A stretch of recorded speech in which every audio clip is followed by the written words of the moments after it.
Hi, everyone. Welcome to the session. We're doing a bit of a combination type session where much of the focus is going to be on the technical aspects of creating a summary of findings table. But within doing that, we'll also do a small grade assessment to show how the software and doing the table will help you to do a grade assessment. Bear with us. We will be doing some technical parts about using GRADEpro throughout the session. So as I said, we'll use the software, the GRADEpro software, to do the grade assessments and create the summary findings tables today. We will show you how to use the data you have from a Cochrane review to make a summary findings table using RevMan Web. But we'll also show you a little bit, if you're not doing a Cochrane review and you're not using RevMan Web, you can also use GRADEpro to make a table and to do your grade assessment also. And we'll show that. And then we will show you how to import, and I use that in quotations because it will automatically go into your Cochrane review.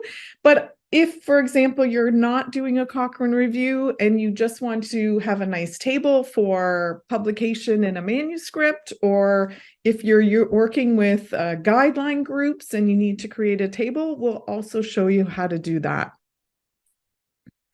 And I'll just say before we get started, I'm super happy to answer any questions.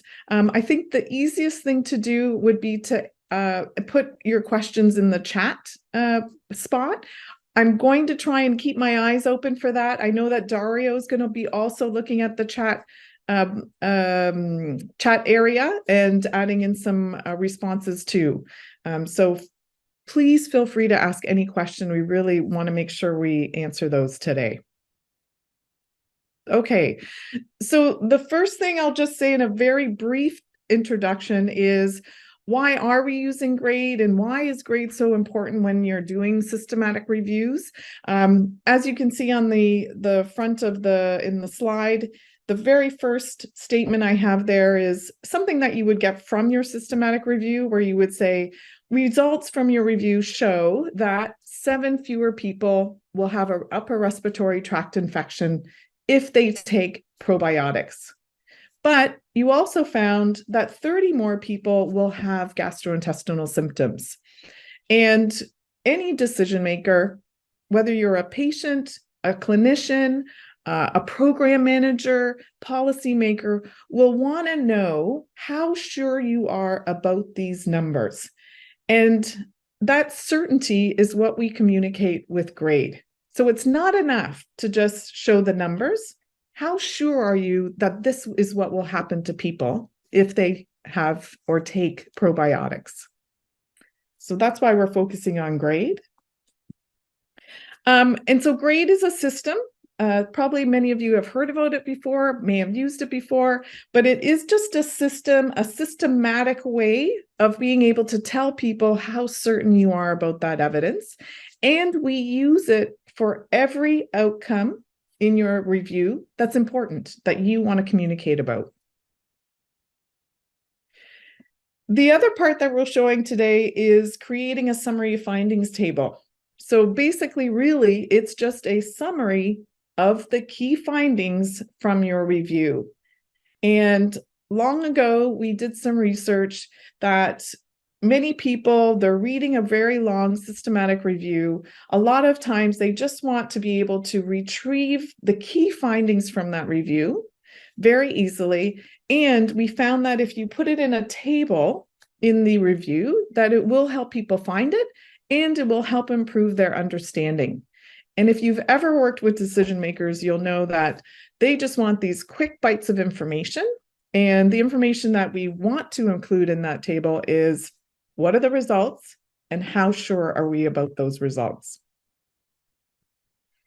So here's an example of a summary of findings table, maybe a bit small on your screen. We'll get into the details in a little bit. But the most important thing that I want to emphasize before we even get started is that the summary of findings table is a table, again, that includes information for each of your outcomes. And if you're doing a systematic review, you may have 10 or 20 outcomes, but the summary of findings is really to summarize those key important outcomes that you think decision makers need.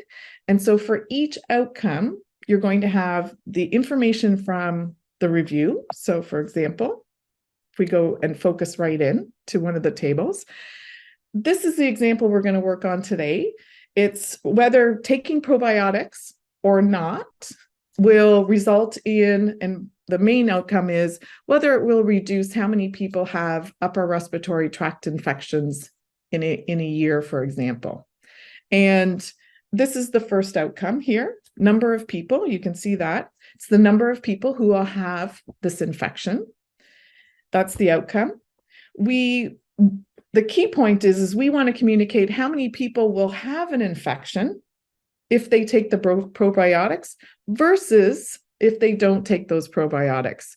So we'll give them that information, how many people will have that infection. We'll also tell people how many participants were in the studies, how many studies there were, even what type of studies they were. Again, we want to show that grade part, so how certain we are about that evidence, and our conclusion. And we have a little system that we developed on how to communicate in a more plain language what happens to people. So you'll see that in the last column. And just to note that you can provide information about what will happen to people, and it could be people with a specific baseline risk. So it could be people with a low baseline risk or a high baseline risk of getting an infection, or it could be a group of people that, on average, what is their risk? So we're showing all of these pieces of information because we know that decision makers, these are the key points that decision makers really want to know. Before I move on, any quick questions, or again, feel free to add any questions in the chat. What I will do from this point is go into how we're going to do this in the GRADEpro software and with RevMan Web.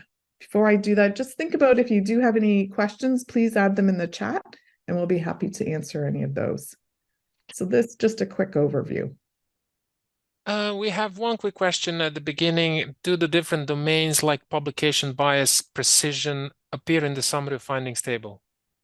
Yes, good question. So this summary findings table is a shortened, it's an abbreviated summary findings table, and maybe I'll go back also here. This is one type of summary findings table.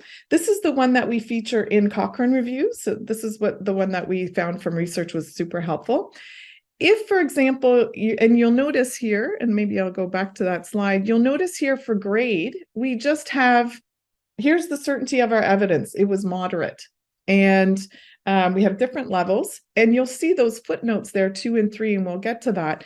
That will describe why we thought this evidence was moderate. And it will list, the grade criteria, and we'll get into those. There are other tables available, and that's a good note. I'll make sure to show you when we go into GRADEpro. And there are other tables that will show you specifically what the assessment was, very specific to each domain of grade. So I'll make sure to show you that. So let's go ahead. We'll pop into our RevMan Web version and then go into GRADEpro.